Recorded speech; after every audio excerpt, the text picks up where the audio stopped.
In this session, I am going to explain about the DNA fingerprinting. Now, what is DNA fingerprinting? DNA fingerprinting is a method used to identify an individual from a sample of DNA by looking at unique patterns in their DNA. As I have already told you in the Human Genome Project, that there are repetitive units in the DNA. Repetitive units means ਜਿਹੜੇ ਵਾਰ-ਵਾਰ repeat ਹੋ ਰਹੇ, ਉਹੀ ਜਗ੍ਹਾ ਵਾਰ-ਵਾਰ DNA ਤੇ ਆ ਰਹੀ ਹੈ, ਠੀਕ ਹੈ। ਤੇ those repetitive units are unique. ਮੇਰੇ repetitive units ਬਾਕੀ ਸਾਰੇ ਲੋਕਾਂ ਤੋਂ ਅਲੱਗ ਹੋਣਗੇ, ਠੀਕ ਹੈ। and Sir Alec Jeffreys in 1985, he found out about these repetitive units and he developed the technique of DNA fingerprinting. So he is called the father of DNA fingerprinting. Whenever there is any parental cases, भी पता नहीं लगता बच्चे का mother कौन है, father कौन है ना। मेडिकल लीगल केसेस है, रेप केसेस है, these are all कोई क्राइम केसेस है, these are all solved with the help of DNA fingerprinting. बस पता कित्थों लगता है? From the repetitive sequences. From the repetitive sequences. तो स्टूडेंट्स, ਜਿਹੜਾ ਹਿਊਮਨ ਡੀਐਨਏ ਬਹੁਤ ਵਾਸਟ ਹੈ, ਬਹੁਤ ਵੱਡਾ ਹੈ, ਠੀਕ ਹੈ। ਬਟ 99.9% is absolutely same, ठीक है। it is same in all the individuals, in all the human beings.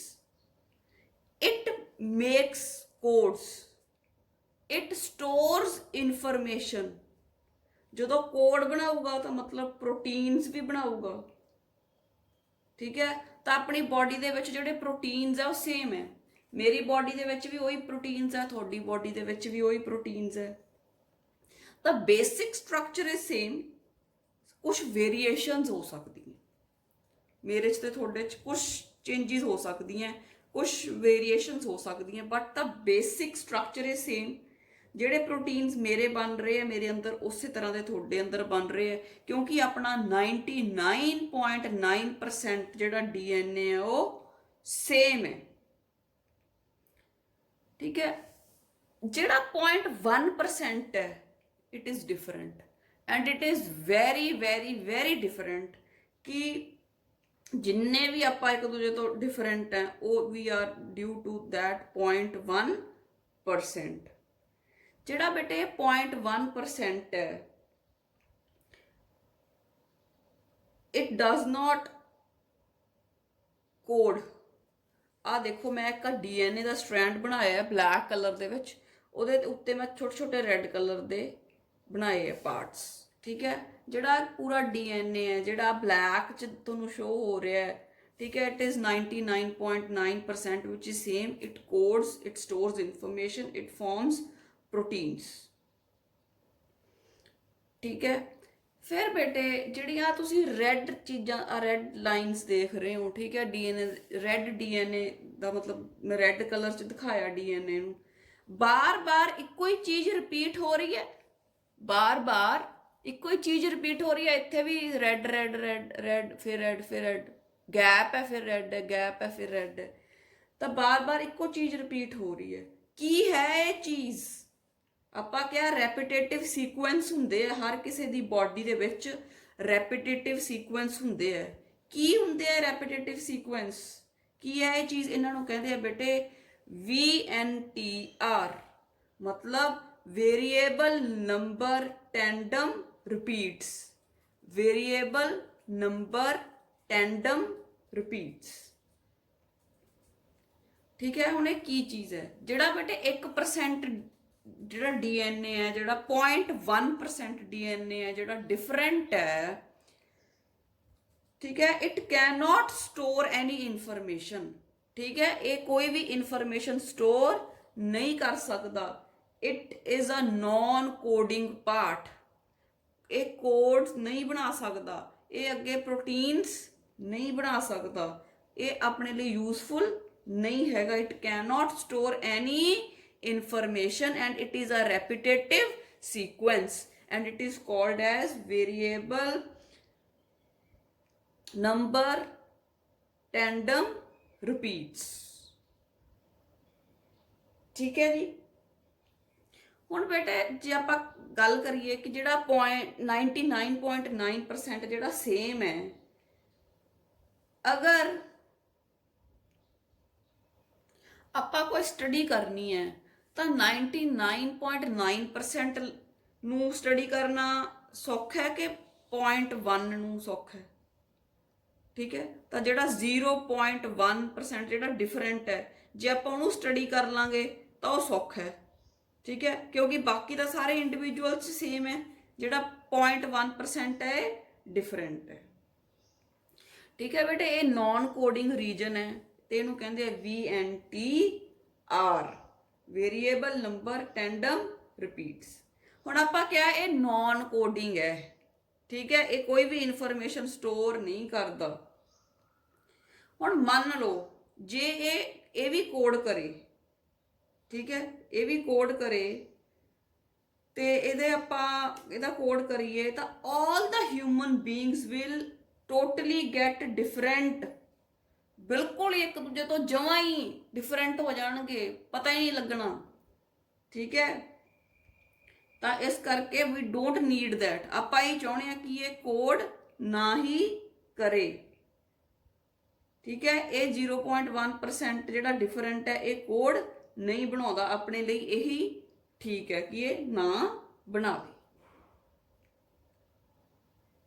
ਠੀਕ ਹੈ ਬੇਟੇ, ਹੁਣ ਜਿਹੜਾ DNA ਹੁੰਦਾ ਹੈ ਉਹ 99.9% ਸੇਮ ਹੁੰਦਾ ਹੈ, ਪਰ ਉਹਦੇ ਉੱਪਰ ਕਿਤੇ ਕਿਤੇ ਰੈਪੀਟੇਟਿਵ ਸੀਕੁਐਂਸ ਲੱਗੇ ਹੁੰਦੇ ਆ, ਜਿਨ੍ਹਾਂ ਨੂੰ ਆਪਾਂ VNTR ਕਿਹਾ। VNTR ਦਾ ਇੱਕ ਹੋਰ ਵੀ ਨਾਮ ਹੈ ਜਿਹਨੂੰ ਆਪਾਂ ਕਿਹਾ mini satellite and they are non coding, ਕੋਈ ਵੀ ਇਨਫੋਰਮੇਸ਼ਨ ਸਟੋਰ ਨਹੀਂ ਕਰਦੇ। ਪਰ ਜਿਹੜਾ 99.9% ਜਿਹੜਾ ਸਾਰੇ ਹਿਊਮਨ ਬੀਇੰਗਸ ਦੇ ਵਿੱਚ ਸੇਮ ਹੈ, ਉਹ ਇਨਫੋਰਮੇਸ਼ਨ ਸਟੋਰ ਕਰਦਾ ਹੈ, ਕੋਡਸ ਬਣਾਉਂਦਾ ਹੈ, ਪ੍ਰੋਟੀਨਸ ਬਣਾਉਣ ਦੇ ਵਿੱਚ ਹੈਲਪ ਕਰਦਾ ਹੈ। ਠੀਕ ਹੈ, ਬਟ ਥੋੜਾ ਬਹੁਤਾ ਜਿਹੜਾ ਹੈ ਵੇਰੀਏਸ਼ਨਸ ਹੋ ਸਕਦੀ ਹੈ। ਹੁਣ ਬੇਟੇ ਮੈਂ ਐਕਸਪਲੇਨ ਕਰ ਦਿੰਨੀ ਹੈ। ਠੀਕ ਹੈ, ਵੇਰੀਏਬਲ ਨੰਬਰ ਟੈਂਡਮ ਰਿਪੀਟ ਦਾ ਕੀ ਮਤਲਬ ਹੈ। ਵੇਰੀਏਬਲ ਸਭ ਤੋਂ ਪਹਿਲਾਂ ਕੀ ਹੈ, ਆਪਾਂ ਕਿਹਾ ਕਿ ਇਹ ਵੇਰੀਏਬਲ ਹੈ। ਵੀ ਤੋਂ ਕੀ ਹੈ, ਵੇਰੀਏਬਲ ਮੀਨਸ ਸਭ ਵਿੱਚ ਅਲੱਗ-ਅਲੱਗ ਹੈ, ਡਿਫਰੈਂਟ ਇਨ ਐਵਰੀ ਬੋਡੀ, ਸਾਰਿਆਂ ਦੇ ਵਿੱਚ ਡਿਫਰੈਂਟ ਹੈ। ਜਿਹੜੇ ਬਲੱਡ ਰਿਲੇਸ਼ਨ ਦੇ ਵਿੱਚ ਹੁੰਦੇ ਆ, ਠੀਕ ਹੈ, ਜਿਵੇਂ ਭੈਣ ਭਰਾ ਤੇ ਆਪਣੇ ਪੇਰੈਂਟਸ, ਉਹਨਾਂ ਨਾਲ ਆਪਣਾ ਜਿਹੜਾ ਹੈ ਇਹ ਮਤਲਬ ਮਿਲ ਜੁਲ ਸਕਦਾ, ਐਗਜ਼ੈਕਟਲੀ ਸੇਮ ਨਹੀਂ ਹੋ ਸਕਦਾ। ਤਾਂ ਵੇਰੀਏਬਲ ਮਤਲਬ ਡਿਫਰੈਂਟ ਇਨ ਐਵਰੀ ਬੋਡੀ, ਅਲੱਗ-ਅਲੱਗ ਹੈ ਇਹ ਸਭ ਦੇ ਵਿੱਚ। It is unique in every individual, unique ਹੈ, ਅੱਡ ਹੈ। ਫਿਰ ਬੇਟੇ ਨੰਬਰ ਦਾ ਮਤਲਬ ਹੈ ਕਿ ਮੇਰੇ ਵਿੱਚ ਜਿਹੜਾ ਹੈ ਉਹ 6 ਬੇਸ ਪੇਅਰਸ ਲੱਗੇ ਹੋ ਸਕਦੇ ਆ, ਤੁਹਾਡੇ ਵਿੱਚ 10 ਲੱਗੇ ਹੋ ਸਕਦੇ ਆ। ਠੀਕ ਹੈ, ਇਸ ਕਰਕੇ ਜਿਹੜਾ ਹੈ ਆਪਾਂ ਕਹਿ ਸਕਦੇ ਹਾਂ ਇਹਦਾ ਨੰਬਰ ਹੈ ਜਿਹੜਾ ਉਹ ਨੰਬਰ ਵੇਰੀਏਬਲ ਹੈ। ਠੀਕ ਹੈ, ਉਸ ਤੋਂ ਬਾਅਦ ਟੈਂਡਮ ਦਾ ਮਤਲਬ ਹੁੰਦਾ ਹੈ ਨॉट ਰੈਂਡਮ। ਨॉट ਰੈਂਡਮ ਮਤਲਬ ਰੈਂਡਮ ਦਾ ਮਤਲਬ ਹੁੰਦਾ ਹੈ ਕੁਝ ਵੀ ਆ ਗਿਆ। ਠੀਕ ਹੈ, ਪਰ ਐ ਤਾਂ ਨਹੀਂ ਵੀ ਇਹ ਵਾਰੀ ਕੁਝ ਵੀ ਆ ਗਿਆ, ਇਹ ਵਾਰ ਰਿਪੀਟ ਹੋਏਗਾ। And it is similar to the parents, ਬੱਚਿਆਂ ਦਾ ਪੇਰੈਂਟਸ ਦੇ ਨਾਲ ਸੇਮ ਹੋਏਗਾ। ਠੀਕ ਹੈ, means it is not random and it is similar in the family.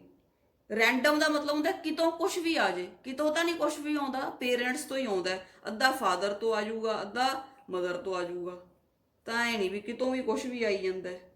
Repeat ਜ਼ਰੂਰ ਹੋ ਰਿਹਾ ਵਾਰ-ਵਾਰ, ਪਰ it is not random. Parents ਦੇ ਨਾਲ ਸਿਮਿਲਰ ਹੀ ਹੁੰਦਾ, ਰਾਈਟ। ਤੇ ਰਿਪੀਟ ਮਤਲਬ it is repeating after interval, ਤਾਂ ਥੋੜੀ ਥੋੜੀ ਦੇਰ ਬਾਅਦ ਰਿਪੀਟ ਹੋ ਰਿਹਾ ਹੈ। So this is what is the VNTR।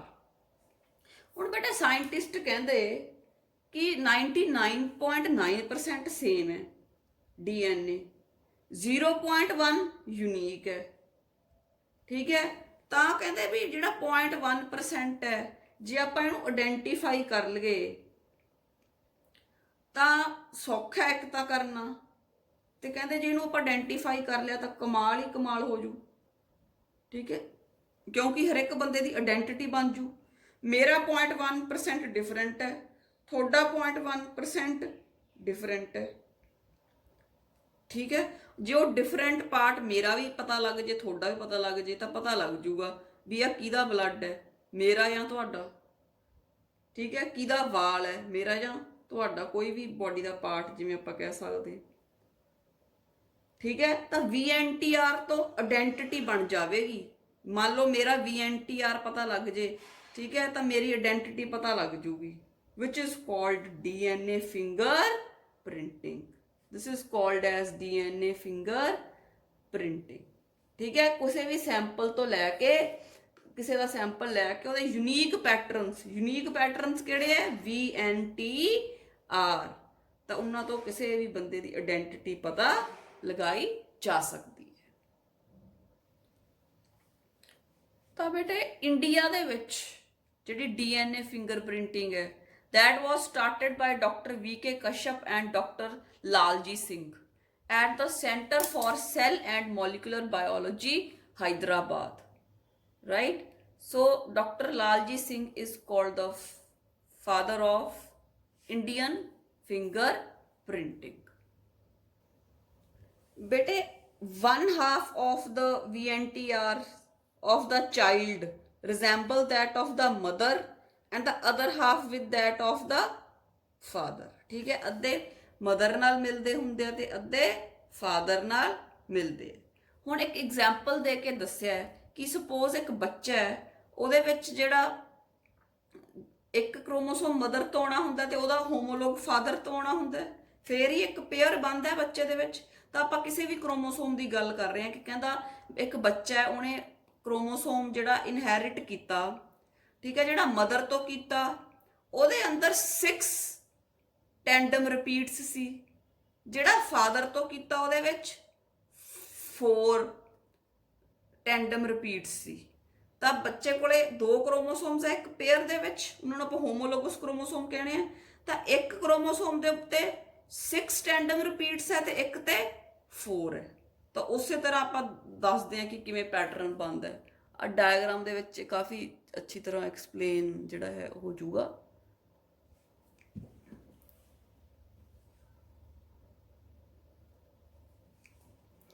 ਨਾਓ ਸੀ, ਆ ਕ੍ਰੋਮੋਸੋਮ ਮਦਰ ਦਾ ਸੀ, ਆ ਫਾਦਰ ਦਾ, ਠੀਕ ਹੈ। ਇਸ ਕ੍ਰੋਮੋਸੋਮ ਦਾ ਜਿਹੜਾ DNA ਸੀ ਉਹਦੇ ਉੱਤੇ 6 ਟੈਂਡਮ ਰਿਪੀਟਸ ਪਏ ਆ, 6 ਬਾਕਸ ਹੈ, 6। ਜਿਹੜਾ ਫਾਦਰ ਵਾਲਾ ਉਹ ਤੁਸੀਂ ਦੇਖ ਸਕਦੇ ਹੋ ਰੈੱਡ 'ਚ ਦਿਖਾਇਆ 4 ਟੈਂਡਮ ਰਿਪੀਟਸ, ਆ ਜ਼ਿਆਦਾ ਦਿਖ ਰਿਹਾ ਤੁਹਾਨੂੰ ਗ੍ਰੀਨ, ਆ 4 ਟੈਂਡਮ ਰਿਪੀਟਸ ਹੈ, ਠੀਕ ਹੈ। ਉਸ ਤੋਂ ਬਾਅਦ ਬੇਟੇ ਕੀ ਕੀਤਾ, ਜਦੋਂ ਉਹਨੂੰ ਇਹ ਜਿਹੜੇ ਸੀਗੇ VNTRs, ਇਹਨਾਂ ਨੂੰ ਦੇਖਿਆ, ਫਿੰਗਰ ਪ੍ਰਿੰਟਿੰਗ ਕੀਤੀ, ਇਹ ਪ੍ਰੋਸੈਸ ਮੈਂ ਸਾਰਾ ਸਮਝਾਉਣਾ ਕਿ ਇਹ ਕਿੱਦਾਂ ਕੀਤਾ। ਤਾਂ ਇਹਦੇ ਵਿੱਚ ਤੁਸੀਂ ਦੇਖ ਸਕਦੇ ਹੋ, ਮੈਂ ਇੱਥੇ ਇਹ ਦੱਸਣਾ ਚਾਹ ਰਹੀ ਹਾਂ ਵੀ ਜਿਹੜਾ ਹਾਫ ਹੁੰਦਾ ਉਹ ਫਾਦਰ ਤੋਂ ਆਉਂਦਾ ਤੇ ਹਾਫ ਮਦਰ ਤੋਂ VNTR ਹੈ ਜਿਹੜੇ ਉਹ ਆਉਂਦੇ ਆ। ਹੁਣ ਆ ਜਿਹੜਾ ਜਦੋਂ DNA ਫਿੰਗਰ ਪ੍ਰਿੰਟਿੰਗ ਕਰ ਲਈ ਬੇਟੇ, ਤਾਂ ਆ ਮਦਰ ਦਾ ਕ੍ਰੋਮੋਸੋਮ ਦੇ ਜਿਹੜੇ ਆਹ ਸੀਗੇ ਵੀ ਆ ਗਏ, ਠੀਕ ਹੈ। ਆ ਰੈੱਡ ਵਾਲੇ ਫਾਦਰ ਦੇ ਆ ਗਏ, ਤੇ ਜਿਹੜਾ ਚਾਈਲਡ ਹੈ ਤੁਸੀਂ ਦੇਖ ਸਕਦੇ ਹੋ ਮੈਂ ਗ੍ਰੀਨ ਵੀ ਬਣਾਇਆ, ਰੈੱਡ ਵੀ, ਗ੍ਰੀਨ ਵੀ, ਰੈੱਡ ਵੀ। ਮਤਲਬ ਜਿਹੜਾ ਹੈ half of the VNTR alleles of a child resemble that of mother and half with the father, right? Now next is the methodology of DNA fingerprinting. DNA fingerprinting ਕਰਦੇ ਕਿਵੇਂ, ਠੀਕ ਹੈ। ਤਾਂ ਬੇਟੇ ਮੈਂ ਇੱਕ ਸਟੋਰੀ ਦੀ ਤਰ੍ਹਾਂ ਸਮਝਾਉਣੀ ਹੈ ਸਾਰਾ, ਤਾਂ ਕਿ ਤੁਹਾਨੂੰ ਈਜ਼ੀਲੀ ਸਮਝ ਆ ਸਕੇ। ਮੰਨ ਲਓ ਕਿ ਕਿਸੇ ਏਰੀਏ ਵਿੱਚ ਮਰਡਰ ਹੁੰਦਾ ਹੈ, ਕੋਈ ਵੀ ਸਬੂਤ ਨਹੀਂ ਮਿਲਦਾ, ਬਸ ਇੱਕ ਹੇਅਰ ਮਿਲਦਾ, ਵਾਲ ਇੱਕ ਲੰਬਾ ਵਾਲ ਹੇਅਰ ਮਿਲਦਾ, ਠੀਕ ਹੈ। ਤਾਂ ਬੇਟੇ ਆਪਾਂ ਨੂੰ ਜਿਹੜਾ ਵਾਲ ਹੈ ਉਹਦੇ ਵਿੱਚੋਂ ਆਪਾਂ ਨੂੰ DNA ਕੱਢਣਾ ਪਊਗਾ। We have to isolate the DNA from that sample. ਤਾਂ ਫਸਟ ਸਟੈਪ ਕਿਹੜਾ ਹੁੰਦਾ DNA ਫਿੰਗਰਪ੍ਰਿੰਟਿੰਗ ਦੇ ਵਿੱਚ? Isolation of DNA molecules are isolated from a sample of blood, semen or other body fluids। ਜਿਵੇਂ ਮੈਂ ਦੱਸਦਾ ਵੀ ਇਹ ਆਪਾਂ ਇੱਕ ਹੇਅਰ ਤੋਂ ਵੀ DNA ਫਿੰਗਰਪ੍ਰਿੰਟਿੰਗ ਕਰ ਸਕਦੇ। ਕਿਸੇ ਵੀ ਸੈਂਪਲ ਜਿਹੜਾ ਹੈ, ਥੋੜਾ ਬਹੁਤਾ ਕਿਤੇ ਖੂਨ ਦਾ ਤੁਪਕਾ ਮਿਲ ਗਿਆ, ਸਪਰਮ ਮਿਲ ਗਿਆ, ਠੀਕ ਹੈ, ਜਾਂ ਹੋਰ ਕੋਈ ਵੀ ਬੋਡੀ ਦਾ ਫਲੂਇਡ ਮਿਲ ਗਿਆ, ਉੱਥੋਂ ਜਿਹੜਾ ਹੈ DNA ਫਿੰਗਰਪ੍ਰਿੰਟਿੰਗ ਦਾ ਕੰਮ ਸ਼ੁਰੂ ਕੀਤਾ ਜਾ ਸਕਦਾ ਹੈ। ਤਾਂ ਬੇਟੇ ਹੁਣ ਜਿਹੜਾ DNA ਸੀ, ਮੈਂ ਦੱਸਿਆ ਕਿ ਆਪਾਂ ਨੂੰ ਜਿਵੇਂ ਆ ਪਤਾ ਹੈ, ਯੂ ਨੋ ਦਿਸ, ਕਿ ਜਿਹੜਾ 99% ਹੈ DNA ਸੇਮ ਹੈ, 0.1% DNA ਡਿਫਰੈਂਟ ਹੈ। ਆ 99.9 ਹੈ, ਮਤਲਬ ਬਹੁਤ ਜ਼ਿਆਦਾ ਹੈ। ਤਾਂ ਆਪਾਂ ਕਹਾਂਗੇ ਇਹਦੀ ਡੈਂਸਿਟੀ ਮੋਰ ਹੈ, ਜਿਹੜਾ ਥੋੜਾ ਜਿਹਾ ਰਹਿ ਗਿਆ ਇਹਦੀ ਡੈਂਸਿਟੀ ਲੈਸ ਹੈ। ਤਾਂ ਬੇਟੇ ਆਪਾਂ ਡੈਂਸਿਟੀ ਗ੍ਰੇਡੀਐਂਟ ਸੈਂਟਰੀਫਿਊਗੇਸ਼ਨ ਕਰਾਂਗੇ। ਸੈਂਟਰੀਫਿਊਗੇਸ਼ਨ ਮੀਨਸ ਘੁਮਾਵਾਂਗੇ, ਜਿਵੇਂ ਆਪਾਂ ਮਿਕਸੀਸ ਚੀਜ਼ਾਂ ਨੂੰ ਘੁਮਾਉਣੇ ਆ। ਤਾਂ ਬੇਟੇ ਆਪਣੇ ਕੋਲੇ ਦੋ ਪੀਕਸ ਬਣ ਜਾਣਗੀਆਂ, ਠੀਕ ਹੈ। ਆ ਉੱਪਰਲੀ ਪੀਕ ਨੂੰ ਕਹਿੰਦੇ ਮੇਜਰ ਪੀਕ, ਜਿਹੜਾ ਜ਼ਿਆਦਾ 99.9% DNA ਸੀ, ਬਲਕ ਦੇ ਵਿੱਚ ਪਿਆ ਸੀ, ਥੋਕ ਦੇ ਵਿੱਚ ਪਿਆ ਸੀ, ਉੱਥੇ ਉਹਦੀ ਤਾਂ ਆਹ ਪੀਕ ਬਣ ਜੂਗੀ, ਉਹ ਤਾਂ ਅੱਡ ਹੋ ਜੂਗਾ। ਤੇ ਜਿਹੜੀ ਸਮੌਲ ਪੀਕ ਹੋਊਗੀ 0.1%, ਜਿਹੜਾ ਤਾਂ ਇਹਦੀ ਪੀਕ ਸਮੌਲ ਪੀਕ ਹੋਊਗੀ, ਜਿਹੜਾ 0.1% ਹੈ। ਇਹਨੂੰ ਆਪਾਂ ਕਿਹਾ ਰੈਪੀਟੇਟਿਵ DNA ਹੈ, ਜਾਂ ਆਪਾਂ ਕਿਹਾ VNTR ਹੈ, ਜਾਂ ਆਪਾਂ ਇਹਨੂੰ ਸੈਟੇਲਾਈਟ DNA ਵੀ ਕਹਿੰਦੇ ਆ। ਤਾਂ ਬਹੁਤ ਥੋੜਾ ਹੈ, ਠੀਕ ਹੈ। ਤਾਂ ਆਪਾਂ ਨੂੰ ਮੈਂ ਦੱਸਿਆ ਸੀ ਕਿ ਇਹ ਅਲੱਗ ਹੈ, ਇਸ ਕਰਕੇ ਜੇ ਇਹਦੇ ਬਾਰੇ ਪਤਾ ਲੱਗੂ ਫੇਰ ਹੀ ਆਇਡੈਂਟੀਟੀ ਪਤਾ ਲੱਗੂ। ਉਹ 99.9% ਤਾਂ ਸੇਮ ਹੀ ਹੈ, ਤੇ ਇੰਨੇ ਜ਼ਿਆਦਾ ਨੂੰ ਸਟੱਡੀ ਕਰਨਾ ਦੱਸੋ ਕਿਹੜਾ ਸੌਖਾ ਹੈ? ਕਿਹਨੂੰ ਸਟੱਡੀ ਕਰਨਾ ਜ਼ਿਆਦਾ ਸੌਖਾ ਹੈ? ਕਿਹੜਾ ਚਾਹੀਦਾ ਆਪਾਂ ਨੂੰ, 99.9% ਔਰ 0.1%? ਯੈਸ, ਆਪਾਂ ਨੂੰ ਚਾਹੀਦਾ ਹੈ 0.1%, ਕਿਉਂਕਿ 1% ਨੂੰ ਜਿਹੜਾ ਹੈ 0.1% ਨੂੰ ਸੈਪਰੇਟ ਕਰ ਲਵਾਂਗੇ, ਕਿਉਂਕਿ ਇਹ ਸੌਖਾ ਹੈ, ਠੀਕ ਹੈ। And this is a unique set of DNA, ਠੀਕ ਹੈ ਬੇਟੇ। ਆਪਾਂ ਉਹਦੀ ਆਈਸੋਲੇਸ਼ਨ ਕਰ ਲਈ ਬਾਈ ਡੈਂਸਿਟੀ ਗ੍ਰੇਡੀਐਂਟ ਸੈਂਟਰੀਫਿਊਗੇਸ਼ਨ। ਵੀ ਜਿਹੜਾ 99.9% ਹੈ ਉਹਦੀ ਡੈਂਸਿਟੀ ਜ਼ਿਆਦਾ ਹੈ, ਉਹ ਅੱਡ ਹੋ ਜਾਊਗਾ, ਤੇ ਜਿਹੜਾ 0.1 ਹੈ ਉਹਦੀ ਡੈਂਸਿਟੀ ਥੋੜੀ ਹੈ, ਉਹ ਅਲੱਗ ਹੋ ਜਾਏਗਾ, ਠੀਕ ਹੈ। ਉਸ ਤੋਂ ਬਾਅਦ ਬੇਟੇ ਅਗਲਾ ਜਿਹੜਾ ਹੈ ਆਉਂਦਾ, ਦੈਟ ਇਜ਼ ਦੀ ਐਂਪਲੀਫਿਕੇਸ਼ਨ। ਹੁਣ ਆਪਾਂ ਨੂੰ ਬੇਟੇ ਹੇਅਰ ਮਿਲਿਆ ਸੀ, ਠੀਕ ਹੈ। ਹੁਣ ਇੱਕ ਵਾਲ ਦੇ ਵਿੱਚ ਕਿੰਨਾ ਕੁ DNA ਹੋਊ ਦੱਸੋ? 5-6 ਕਿਲੋ ਹੋਊਗਾ ਵਾਲ ਦੇ ਵਿੱਚ? ਨਹੀਂ ਨਾ, ਠੀਕ ਹੈ। ਤਾਂ ਉਹ ਬਹੁਤ ਥੋੜਾ DNA ਮਿਲਿਆ ਹੈ, ਤਾਂ ਆਪਾਂ ਨੂੰ ਉਹ DNA ਦੀ ਮਾਤਰਾ ਨੂੰ ਨਾ ਵਧਾਉਣਾ ਪਊਗਾ, ਫੇਰ ਹੀ ਆਪਾਂ ਐਕਸਪੈਰੀਮੈਂਟ ਕਰ ਸਕਾਂਗੇ ਲੈਬ ਦੇ ਵਿੱਚ ਡਿਫਰੈਂਟ। ਫੇਰ ਹੀ ਪਤਾ ਲਗਾ ਸਕਾਂਗੇ ਜੇ ਆਪਣੇ ਕੋਲੇ ਥੋੜੀ ਮਾਤਰਾ 'ਚ ਹੋਊਗਾ DNA। ਹੁਣ ਭੋਰਾ ਇੱਕ ਵਾਲ ਦੇ ਵਿੱਚ ਤੁਸੀਂ ਸੋਚੋ ਜਮਾਂ ਥੋੜਾ DNA, ਉਹਦੇ ਤੇ ਕਿਵੇਂ ਐਕਸਪੈਰੀਮੈਂਟਸ ਹੋਣਗੇ? ਤਾਂ ਸਭ ਤੋਂ ਪਹਿਲਾਂ ਆਪਾਂ DNA ਦੀ ਕੁਆਂਟੀਟੀ ਇਨਕਰੀਜ਼ ਕਰਾਂਗੇ, ਜਿਹੜੀ DNA ਦੀ ਅਮਾਊਂਟ ਹੈ ਉਹਨੂੰ ਇਨਕਰੀਜ਼ ਕਰਾਂਗੇ, ਠੀਕ ਹੈ। ਉਹਦੀਆਂ ਹੋਰ ਕਾਪੀਜ਼ ਹੈ ਜਿਹੜੀਆਂ ਉਹ ਬਣਾਵਾਂਗੇ। ਅਮਾਊਂਟ ਨੂੰ ਇਨਕਰੀਜ਼ ਕਰਨਾ, DNA ਦੀਆਂ ਹੋਰ ਜਮਾਂ ਸੇਮ ਜਮਾਂ ਆਇਡੈਂਟੀਕਲ ਕਾਪੀਜ਼ ਬਣਾਉਣੀਆਂ, is called as amplification, ਤੇ ਜਿਹੜਾ ਹੈ ਬੇਟੇ ਮਤਲਬ ਵਧਾ ਲਵਾਂਗੇ ਇਹਨੂੰ ਆਪਾਂ, ਠੀਕ ਹੈ। ਵੱਡਾ ਕਰ ਦੋ, ਐਂਪਲੀਫਾਈ ਦਾ ਮਤਲਬ ਵੱਡਾ ਕਰ ਦੋ, ਮਤਲਬ ਉਹੋ ਜਿਹੀ ਹੋਰ DNA ਬਣਾ ਲਓ, ਸੇਮ ਐਗਜ਼ੈਕਟਲੀ ਸੇਮ। ਤੇ ਇਹ ਜਿਹੜਾ ਬੇਟੇ ਇਹ ਜਿਹੜੀ ਟੈਕਨੀਕ ਹੈ ਜਿਹਦੇ ਨਾਲ ਐਗਜ਼ੈਕਟਲੀ ਸੇਮ DNA ਬਣ ਜਾਂਦਾ, is called as polymerase chain reaction, PCR। ਬੇਟੇ ਇਹ ਸਾਰੀਆਂ ਚੀਜ਼ਾਂ ਨਾ ਜਿਹੜੀਆਂ ਇਹ ਆਪਾਂ ਨਾ ਬਾਇਓਟੈਕਨੋਲੋਜੀ ਦੇ ਵਿੱਚ ਬਹੁਤ ਡੀਟੇਲ ਦੇ ਵਿੱਚ ਡਿਸਕਸ ਕਰਾਂਗੇ। ਇੱਥੇ ਵੀ ਮੈਂ ਕਾਫੀ ਸਮਝਾ ਰਹੀ ਹਾਂ, ਪਰ ਉੱਥੇ ਜਾ ਕੇ ਤੁਹਾਨੂੰ ਕਨਸੈਪਟ ਜ਼ਿਆਦਾ ਕਲੀਅਰ ਹੋ ਜਾਊਗਾ। ਤਾਂ ਜਦੋਂ ਤੁਸੀਂ ਬਾਇਓਟੈਕਨੋਲੋਜੀ ਵਾਲਾ ਚੈਪਟਰ ਕਰ ਲੈਂਦੇ ਹੋ ਨਾ, ਤਾਂ ਉਦੋਂ ਇਸ ਵੀਡੀਓ ਨੂੰ ਦੁਬਾਰਾ ਦੇਖੋ ਫॉर ਬੈਟਰ ਅੰਡਰਸਟੈਂਡਿੰਗ, ਠੀਕ ਹੈ। ਤਾਂ ਡੀਐਨਏ ਥੋੜੀ ਮਾਤਰਾ 'ਚ ਸੀ, ਉਹਦੀ ਮਾਤਰਾ ਨੂੰ ਆਪਾਂ ਵਧਾ ਲਿਆ ਬਾਈ ਐਂਪਲੀਫਿਕੇਸ਼ਨ। ਠੀਕ ਹੈ। ਦ technique is called the ਪੋਲੀਮਰੇਜ਼ chain reaction. ਹੁਣ ਜਿਹੜੀ ਇਨਕਰੀਜ਼ਡ ਕੁਆਂਟਿਟੀ ਆ ਗਈ, ਉਹਦੇ ਨਾਲ ਆਪਾਂ ਅਲੱਗ-ਅਲੱਗ ਟੈਸਟ ਕਰਾਂਗੇ ਤੇ ਖੂਨੀ ਦਾ ਪਤਾ ਲਗਾਵਾਂਗੇ। ਠੀਕ ਹੈ। ਤੇ ਜਿਹੜਾ ਕਿਹੜਾ ਟੈਸਟ ਕਰਾਂਗੇ, ਟੈਸਟ ਦਾ ਨਾਮ ਹੈ DNA finger printing. Now you have to do the test। Test ਕਰਨਾ। ਟੈਸਟ ਕਿਵੇਂ ਸ਼ੁਰੂ ਕਰਾਂਗੇ? ਆਪਾਂ ਨੂੰ ਪਤਾ ਹੈ ਵੀ ਡੀਐਨਏ ਕੋਲੇ VNTR ਹੈ, ਯੂਨੀਕ ਪਾਰਟ ਪਿਆ ਹੈ, ਉਹ ਸਭ ਤੋਂ ਅਲੱਗ ਹੈ, ਮੇਰਾ ਅਲੱਗ, ਤੁਹਾਡਾ ਅਲੱਗ।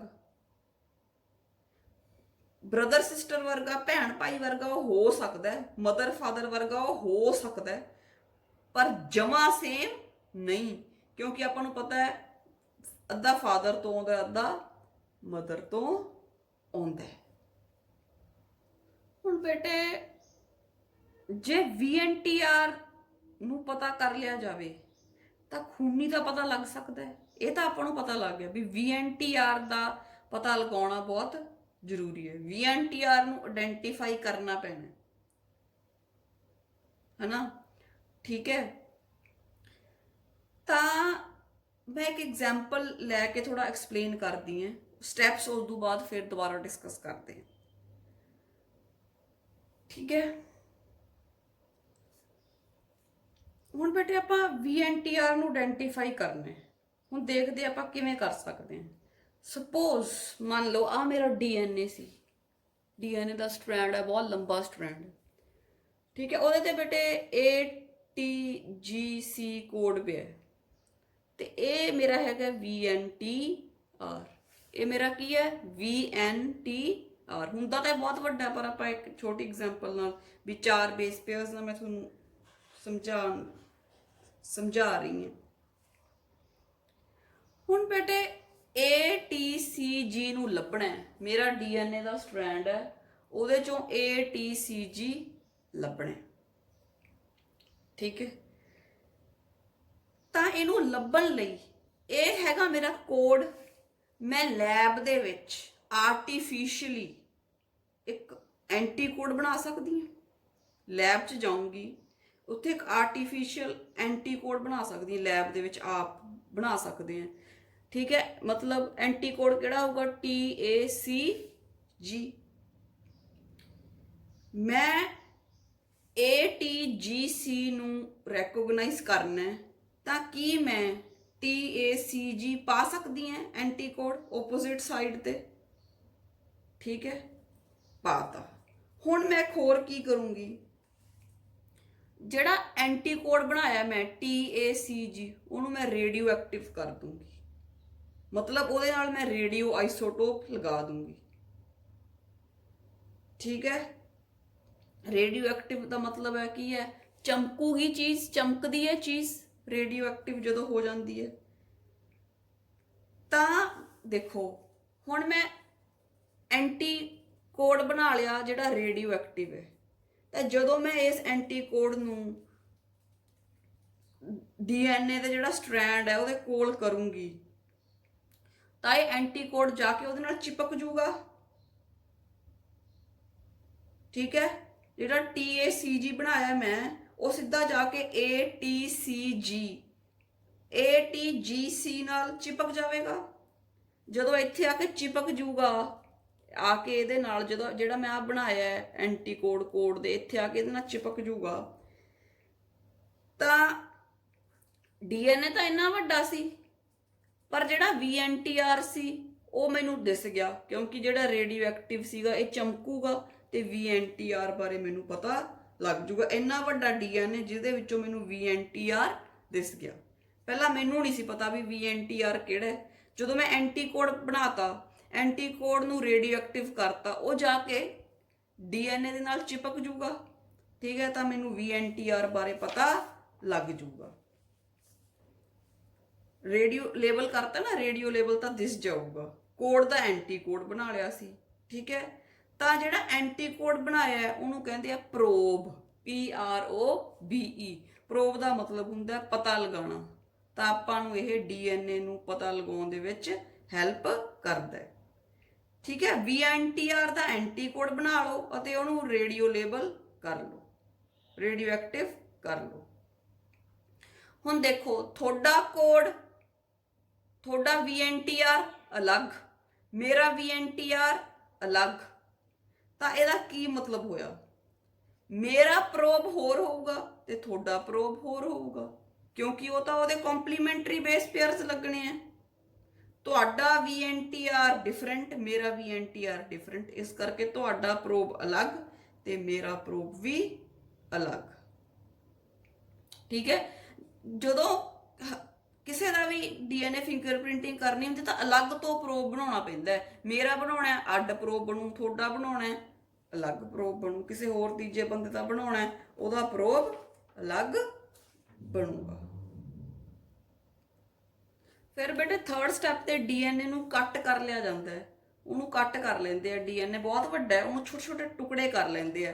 ਹੁਣ ਦੇਖੋ ਐਡਾ ਵੱਡਾ DNA ਹੈ, ਉਹਨੂੰ ਸਟੱਡੀ ਕਰਨਾ ਕਿੰਨਾ ਮੁਸ਼ਕਿਲ ਹੈ। ਠੀਕ ਹੈ, ਠੀਕ ਹੈ, ਤੇ ਕਿੱਥੇ ਆ VNTR ਹੈ DNA ਦੇ ਉੱਤੇ ਪਿਆ, ਕਿੱਥੇ ਕੱਲਾ VNTR ਨੂੰ ਹੀ ਕਰ ਲਈਏ ਤਾਂ DNA ਦੇ ਫਰੈਗਮੈਂਟਸ ਕਰ ਲੈਂਦੇ ਆ। ਫਰੈਗਮੈਂਟਸ ਕਰਨ ਲਈ ਇੱਕ ਸਪੈਸ਼ਲ ਇੰਜ਼ਾਈਮ ਹੈ ਜਿਹਦਾ ਨਾਮ ਹੈ ਰਿਸਟ੍ਰਿਕਸ਼ਨ ਐਂਡੋਨਿਊਕਲੀਏਸਿਸ। ਐਂਡੋਨਿਊਕਲੀਏਸਿਸ ਇਹ ਇੰਜ਼ਾਈਮਸ ਹੈ ਜਿਹੜੇ DNA ਦੇ ਛੋਟੇ ਛੋਟੇ ਟੋਟੇ ਕਰ ਦਿੰਦੇ ਆ, ਤੇ ਉਹ ਜਿਹੜੇ ਛੋਟੇ ਛੋਟੇ ਟੋਟੇ ਆ ਉਹਨਾਂ ਦੇ ਵਿੱਚ VNTRs ਵੀ ਪਏ ਹੁੰਦੇ ਆ। ਹੁਣ ਬੇਟੇ ਆਪਾਂ DNA ਦੇ ਜਿਹੜੇ ਛੋਟੇ ਛੋਟੇ ਸੈਗਮੈਂਟ ਕੀਤੇ ਹੈ ਜਿਨ੍ਹਾਂ ਦੇ ਵਿੱਚ VNTR ਪਏ ਹੈ, ਉਹਨਾਂ ਨੂੰ ਬੇਟੇ ਆਪਾਂ ਸੈਪਰੇਟ ਕਰਨਾ ਹੈ। ਠੀਕ ਹੈ, ਉਹਨਾਂ ਨੂੰ ਆਪਾਂ ਅਲੱਗ-ਅਲੱਗ ਕਰਨਾ ਹੈ। ਤਾਂ ਇਹ ਪ੍ਰੋਸੈਸ ਕਿਸ ਤਰ੍ਹਾਂ ਹੁੰਦਾ ਹੈ?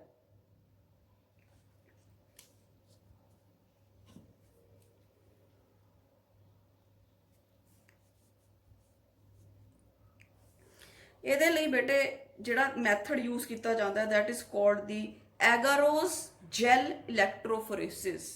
ਐਗਾਰੋਸ ਜੈਲ ਇਲੈਕਟ੍ਰੋਫੋਰੇਸਿਸ ਬੇਟੇ ਇਸ ਤਰ੍ਹਾਂ ਦਾ ਆਪਰੇਟਸ ਹੁੰਦਾ ਹੈ ਕਿ ਜਿਹੜਾ ਹੈ ਐਗਾਰੋਸ ਜਿਹੜੀ ਜੈਲ ਹੈ ਉਹਨੂੰ ਲੈ ਲੈਂਦੇ ਆ। ਠੀਕ ਹੈ ਬੇਟੇ, ਐ ਟਰੇ ਦੇ ਵਿੱਚ ਐਗਾਰੋਸ ਜੈਲ ਵਿਛਾ ਲੈਂਦੇ ਆ। ਠੀਕ ਹੈ, ਉਹ ਤਾਂ ਵਿਛਾ ਲੈਂਦੇ ਆ ਕਿਉਂਕਿ DNA ਜਿਹੜਾ ਹੈ ਵੈਰੀ ਸੈਂਸਿਟਿਵ ਹੈ। DNA ਨੂੰ ਪ੍ਰੋਟੈਕਟ ਕਰਨ ਲਈ ਗੱਦਾ ਲਗਾਇਆ ਜਾਂਦਾ that is of the agarose gel, agar ਤੋਂ ਆਪਾਂ obtain ਕਰਦੇ ਹਾਂ ਨਾ। ਤਾਂ ਉਸ ਤੋਂ ਬਾਅਦ ਬੇਟੇ DNA ਦੇ ਜਿਹੜੇ ਸੈਗਮੈਂਟਸ ਹੈ ਉਹਨਾਂ ਨੂੰ ਆਪਾਂ ਸੈਪਰੇਟ ਕਰਨਾ। ਜਿਹੜੇ ਫਰੈਗਮੈਂਟਸ ਆ ਛੋਟੇ ਛੋਟੇ ਟੋਟੇ ਉਹਨਾਂ ਨੂੰ ਆਪਾਂ ਫਰੈਗਮੈਂਟਸ ਕਹਿਣੇ ਆ ਤੇ ਉਹਨਾਂ ਨੂੰ ਆਪਾਂ ਅਲੱਗ ਕਰਨਾ ਇਸ ਪ੍ਰੋਸੈਸ ਦੇ ਵਿੱਚ।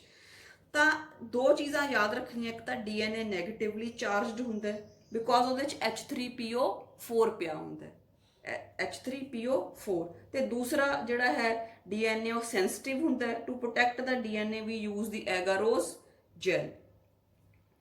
ਹੁਣ ਬੇਟੇ DNA ਨੈਗੇਟਿਵਲੀ ਚਾਰਜ ਹੁੰਦਾ ਤਾਂ ਆਪਾਂ ਨੂੰ ਪਤਾ ਵੀ ਜਿਹੜਾ ਨੈਗੇਟਿਵ ਚਾਰਜ ਹੈ ਉਹ ਪੋਜ਼ਿਟਿਵ ਚਾਰਜ ਵੱਲ ਮੂਵ ਕਰਦਾ। ਤਾਂ ਇਹ ਇਸ ਤਰ੍ਹਾਂ ਦਾ ਆਪਰੇਟਸ ਹੁੰਦਾ ਕਿ ਇਹਦੇ ਇਸ ਸਾਈਡ ਤੇ ਬੇਟੇ DNA ਪਾ ਦਿੱਤਾ ਜਾਂਦਾ ਤੇ ਇੱਧਰ ਇਹਦੇ ਜਿਹੜਾ ਹੈ ਐਨੋਡ ਲਗਾਇਆ ਜਾਂਦਾ, ਕਨੈਕਸ਼ਨ ਜਿਹੜਾ ਲਗਾਇਆ ਜਾਂਦਾ ਕੈਥੋਡ ਐਨੋਡ ਜਿਵੇਂ ਹੁੰਦਾ। ਐਨੋਡ ਹੈ ਇਹ ਪੋਜ਼ਿਟਿਵ ਚਾਰਜ ਹੈ। ਹੁਣ ਆਹ ਬੇਟੇ ਛੋਟੇ ਛੋਟੇ ਜਿਹੜੇ ਤੁਸੀਂ ਬਾਕਸ ਦੇਖ ਰਹੇ ਇਹਨਾਂ ਨੂੰ ਵੈਲਸ ਕਹਿੰਦੇ ਆ। ਇਹਨਾਂ ਦੇ ਵਿੱਚ ਬੇਟੇ ਜਿਹੜੇ DNA ਦੇ ਆਪਾਂ ਫਰੈਗਮੈਂਟਸ ਕੀਤੇ ਉਹ ਉਹਨਾਂ ਨੂੰ ਲੋਡ ਕਰ ਦਿੰਦੇ ਵਿੱਚ, ਇਹਨਾਂ ਦੇ ਵਿੱਚ ਭਰ ਦਿੰਦੇ ਆ। ਠੀਕ ਹੈ, ਆਹ ਕੈਥੋਡ ਹੈ ਤੇ ਇੱਧਰ ਐਨੋਡ ਹੈ। DNA ਨੈਗੇਟਿਵਲੀ ਚਾਰਜ ਹੈ ਤੇ ਇਹਨਾਂ ਵੈਲਸ ਦੇ ਵਿੱਚ DNA ਦੇ ਸੈਂਪਲ ਛੋਟੇ ਛੋਟੇ ਫਰੈਗਮੈਂਟਸ ਹੈ ਜਿਹੜੇ ਉਹਨਾਂ ਨੂੰ ਆਪਾਂ ਰੱਖਤਾ। ਤੇ ਉਸ ਤੋਂ ਬਾਅਦ ਬੇਟੇ ਜਿਹੜੀ ਹੈ ਸਪਲਾਈ ਦੇ ਦਿੰਦੇ ਆ ਕਰੰਟ ਦੀ। ਤਾਂ DNA ਹੈ ਜਿਹੜਾ ਬੇਟੇ ਉਹ ਨੈਗੇਟਿਵ ਚਾਰਜ ਹੈ, it moves towards the positively charged anode. ਠੀਕ ਹੈ, it moves towards the anode in the agarose gel. ਨਾ ਜਿਹੜੇ ਬੇਟੇ ਜਿਹੜਾ DNA ਦਾ ਜਿਹੜਾ ਮੂਵ ਕਰਦਾ ਉਹ ਇਸ ਤਰ੍ਹਾਂ ਕਰਦਾ, ਜਿਹੜੇ ਫਰੈਗਮੈਂਟਸ ਛੋਟੇ ਹੋਣਗੇ ਉਹ ਲਾਈਟ ਹੋਣਗੇ ਤੇ ਉਹ ਜਲਦੀ ਮੂਵ ਕਰਨਗੇ ਤੇ ਉਹ ਜ਼ਿਆਦਾ ਦੂਰ ਤੱਕ ਮੂਵ ਕਰਗੇ। ਦੇਖੋ ਆ ਸਮੋਲੈਸਟ ਬੈਂਡਸ ਹੈ ਜਿਹੜੇ ਦੂਰ ਤੱਕ ਆ ਗਏ ਤੇ ਜਿਹੜੇ ਵੱਡੇ ਸੀ ਉਹ ਇੱਥੋਂ ਤੱਕ ਹੀ ਆਏ ਹੈ। ਠੀਕ ਹੈ, ਡਿਪੈਂਡਿੰਗ ਅਪੋਨ ਦਾ ਸਾਈਜ਼। ਠੀਕ ਹੈ, the DNA is going to move towards the anode। ਜਿਹੜੇ ਲਾਈਟਰ ਹੋਣਗੇ they will move faster। ਠੀਕ ਹੈ, ਹੁਣ ਜਿਹੜਾ VNTR ਹੈ ਮੈਨੂੰ ਦੱਸੋ, ਉਹ ਬਹੁਤ ਸਮੋਲ ਹੈ। ਠੀਕ ਹੈ, ਤਾਂ ਉਹ ਫਾਸਟ ਮੂਵ ਕਰੂਗਾ ਜਿਹੜੇ ਵੱਡੇ ਡੀਐਨਏ ਹੋਣਗੇ, ਠੀਕ ਹੈ, ਫਰੈਗਮੈਂਟਸ ਉਹ ਬਿਗ ਹੋਣਗੇ, ਉਹ ਸਲੋ ਮੂਵ ਕਰਨਗੇ। ਤਾਂ VNTR ਦਾ ਜਿਹੜੇ ਉਹ ਫਾਸਟ ਮੂਵ ਕਰਨਗੇ। ਤਾਂ ਬੇਟੇ ਕਿ ਆਪਾਂ ਨੂੰ ਜਿਹੜਾ ਇਹ ਡੀਐਨਏ ਦੇ ਜਿਹੜੇ ਆ ਗਏ ਆ ਫਰੈਗਮੈਂਟਸ ਆ ਗਏ, ਜਿਹੜੇ ਆ ਗਏ ਹੈ ਨਾ, ਪੈਟਰਨ ਬਣ ਗਿਆ, ਇਹ ਆਪਾਂ ਨੂੰ ਦਿਸ ਸਕੇ, ਤਾਂ ਇਹਦੇ ਵਿੱਚ ਬੇਟੇ ਐਥੀਡੀਅਮ ਬ੍ਰੋਮਾਈਡ ਡਾਈ ਪਾ ਦਿੰਦੇ ਆ, ਠੀਕ ਹੈ। ਤੇ ਐਥੀਡੀਅਮ ਬ੍ਰੋਮਾਈਡ ਡਾਈ ਪਾਉਣ ਤੋਂ ਬਾਅਦ ਜਦੋਂ ਅਲਟਰਾ ਵਾਇਲਟ ਰੇਡੀਏਸ਼ਨਸ ਪਾਉਂਦੇ ਆ ਤਾਂ ਇਹ ਔਰੇਂਜ ਕਲਰ ਦਾ ਆਪਾਂ ਨੂੰ ਦਿਸਦਾ ਹੈ। ਤੇ ਫਿਰ ਬੇਟੇ ਆਪਾਂ ਇਹਦੇ ਵਿੱਚੋਂ ਜਿਹੜੇ ਸਮਾਲ ਫਰੈਗਮੈਂਟਸ ਆ ਗਏ, ਦੂਰ ਤੱਕ ਆ ਗਏ, ਉਸ ਸੈਗਮੈਂਟਸ ਨੂੰ ਲੈ ਕੇ ਉਹਨਾਂ ਦੇ ਵਿੱਚੋਂ ਆਪਾਂ VNTR ਲੱਭ ਲਾਂਗੇ, ਕਿਉਂਕਿ ਆਪਾਂ ਨੂੰ ਪਤਾ ਹੈ VNTR ਹੈ ਜਿਹੜੇ ਉਹ ਸਮਾਲ ਹੈ, ਤੇ ਜਿਹੜੇ ਲਾਈਟ ਹੈ ਉਹ weight ਦੇ ਵਿੱਚ ਤੇ ਉਹ ਜਲਦੀ ਮੂਵ ਕਰਨਗੇ। ਤੇ ਜਿਹੜੇ ਸਮਾਲ ਸੈਗਮੈਂਟਸ ਆ ਗਏ ਨਾ, ਇਹਨਾਂ ਦੇ ਵਿੱਚੋਂ ਬੇਟੇ ਆਪਾਂ VNTR ਲੱਭ ਲਾਂਗੇ। VNTR ਲੱਭ ਕੇ, ਠੀਕ ਹੈ, VNTR ਨੂੰ ਮੰਨ ਲਓ ਕੋਡ ਹੈ, ਤਾਂ ਉਹਦਾ ਐਂਟੀ ਕੋਡ ਬਣਾ ਲਾਂਗੇ ਜਿਹਨੂੰ ਆਪਾਂ ਕਿਹਾ ਪ੍ਰੋਬ, ਠੀਕ ਹੈ। ਪ੍ਰੋਬ ਨੂੰ ਆਪਾਂ ਕਰ ਦਿਆਂਗੇ ਰੇਡੀਓ ਲੇਬਲ, ਤੇ ਰੇਡੀਓ ਲੇਬਲ ਕਰਕੇ ਉਹ ਜਗੂਗਾ ਤੇ ਆਪਾਂ ਨੂੰ ਉਹ ਦੂਰੋਂ ਹੀ ਡੀਐਨਏ ਦੇ ਸਟ੍ਰੈਂਡ ਦੇ ਵਿੱਚੋਂ ਆਪਾਂ ਨੂੰ ਉਹ ਦਿਸ ਜੂਗਾ। ਫਿਰ ਬੇਟੇ ਜਦੋਂ ਆਪਾਂ ਐਗਰੋਸ ਜੈਲ ਇਲੈਕਟ੍ਰੋਫੋਰੇਸਿਸ ਕਰ ਲਈ, ਉਦੋਂ ਬਾਅਦ ਜਿਹੜਾ ਡੀਐਨਏ ਦਾ ਡਬਲ ਸਟ੍ਰੈਂਡ ਹੈ ਬੇਟੇ ਉਹਨੂੰ ਸਿੰਗਲ ਸਟ੍ਰੈਂਡਡ ਕਰ ਲਾਂਗੇ, ਉਹਨੂੰ ਤੋੜ ਲਾਂਗੇ, ਠੀਕ ਹੈ, ਬਾਈ ਯੂਜ਼ਿੰਗ ਐਲਕੇਲਾਈਨ ਕੈਮੀਕਲਸ। ਜਦੋਂ ਬੇਟੇ ਆਪਾਂ ਇਲੈਕਟ੍ਰੋਫੋਰੇਸਿਸ ਕਰ ਲਈ ਸੀ ਤਾਂ ਆਪਣੇ ਕੋਲੇ ਜਿਹੜੇ ਆ ਬੈਂਡਸ ਆ ਗਏ ਸੀ ਨਾ, ਇਹਨਾਂ ਦੇ ਬੇਟੇ ਉੱਤੇ ਆਪਾਂ ਨਾ ਇੱਕ ਨਾਈਟ੍ਰੋਸੈਲੂਲੋਸ ਦੀ ਸ਼ੀਟ ਚਿਪਕਾ ਦਾਂਗੇ, ਜਦੋਂ ਮੈਂ ਉੱਤੇ ਨਾਈਟ੍ਰੋਸੈਲੂਲੋਸ ਦੀ ਸ਼ੀਟ ਚਿਪਕਾਉਂਗੀ ਤੇ ਜਿਹੜੇ ਆ ਬੈਂਡਸ ਬਣੇ ਆ ਇਹ ਉਸ ਨਾਈਟ੍ਰੋਸੈਲੂਲੋਸ ਸ਼ੀਟ ਦੇ ਉੱਤੇ ਵੀ ਚਿਪਕ ਜਾਣਗੇ, ਠੀਕ ਹੈ। ਜਿਹੜੇ ਇੱਧਰ ਬਣੇ ਆ ਇਹਨਾਂ ਦੇ ਜਿਹੜੇ ਇੰਪ੍ਰੈਸ਼ਨਸ ਹੈ ਉਹ ਨਾਈਟ੍ਰੋਸੈਲੂਲੋਸ ਸ਼ੀਟ ਦੇ ਉੱਪਰ ਆ ਜਾਣਗੇ, ਠੀਕ ਹੈ, ਜਦੋਂ ਉਹਨੂੰ ਆਪਾਂ ਜੈਲ ਦੇ ਉੱਪਰ ਰੱਖਿਆ। This is called as Southern blotting. This process is called as Southern blotting. ਹੁਣ ਸਦਰਨ ਬਲੌਟਿੰਗ ਕਰਕੇ ਆਪਾਂ ਐਕਸਪ੍ਰੈਸ਼ਨਸ ਸੀਗੇ ਜਿਹੜੇ ਇਹ ਨਾਈਲਨ ਸ਼ੀਟ ਦੇ ਉੱਤੇ ਲੈ ਲਏ। ਹੁਣ ਬੇਟੇ ਆਪਾਂ ਕਰਨੀ ਹੈ ਪ੍ਰੋਬਿੰਗ। ਮੈਂ ਤੁਹਾਨੂੰ ਦੱਸਤਾ ਵੀ ਐਂਟੀਕੋਡ ਬਣਾਉਣਾ ਹੈ, ਠੀਕ ਹੈ, ਲੈਬ ਦੇ ਵਿੱਚ ਆਰਟੀਫਿਸ਼ੀਅਲੀ ਬਣਾਵਾਂਗੇ ਤੇ ਉਹ ਜਿਹੜੇ ਹੈਗੇ ਆ ਕੰਪਲੀਮੈਂਟਰੀ ਨਿਊਕਲੀਓਟਾਈਡਸ ਹੋਣਗੇ, ਦੋਜ਼ ਆਫ VNTRs। ਤੇ ਫਿਰ ਪ੍ਰੋਬ ਨੂੰ ਰੇਡੀਓ ਐਕਟਿਵ ਜਿਹੜਾ ਹੈ ਰੇਡੀਓ ਲੇਬਲ ਕਰ ਦਿੱਤਾ ਜਾਂਦਾ, ਰੇਡੀਓ ਐਕਟਿਵ ਕਰ ਦਿੱਤਾ ਜਾਂਦਾ ਤਾਂ ਕਿ ਉਹ ਚਮਕੇ ਤੇ ਆਪਾਂ ਨੂੰ ਪਤਾ ਲੱਗ ਸਕੇ। ਜਦੋਂ ਬੇਟੇ ਹੁਣ ਉਹ ਜਿਹੜਾ ਹੈਗਾ ਪ੍ਰੋਬ ਹੈ ਉਹ ਉੱਪਰ ਉਹਦੇ ਆ ਕੇ ਲੱਗ ਗਿਆ, VNTR ਦੇ ਨਾਲ ਆ ਕੇ ਚਿਪਕ ਗਿਆ, ਤਾਂ ਹੁਣ ਆਪਾਂ ਜੇ ਉਹਦੇ ਉੱਪਰ ਆਪਾਂ ਜਿਹੜੀ ਹੈ ਫੋਟੋਗ੍ਰਾਫਿਕ ਫਿਲਮ ਐਕਸਰੇ ਟਾਈਪ ਰੱਖਾਂਗੇ ਤਾਂ ਕੀ ਰੇਡੀਓ ਐਕਟਿਵਿਟੀ ਫੋਟੋਗ੍ਰਾਫਿਕ ਫਿਲਮ ਤੇ ਪੈਟਰਨ ਬਣਾ ਦੇਗੀ, ਠੀਕ ਹੈ। ਰੇਡੀਓ ਐਕਟਿਵ ਫਿਲਮ ਜਿਹੜੀ ਆਪਾਂ ਲਾਵਾਂਗੇ ਉਹਦੇ ਉੱਤੇ ਉਹਦਾ ਪੈਟਰਨ ਬਣ ਜੂਗਾ ਨਾ, ਜਿਹੜਾ ਪੈਟਰਨ ਆਇਆ ਛੋਟੇ ਛੋਟੇ ਸੈਗਮੈਂਟਸ ਦਾ ਪੈਟਰਨ ਸੀ, ਠੀਕ ਹੈ।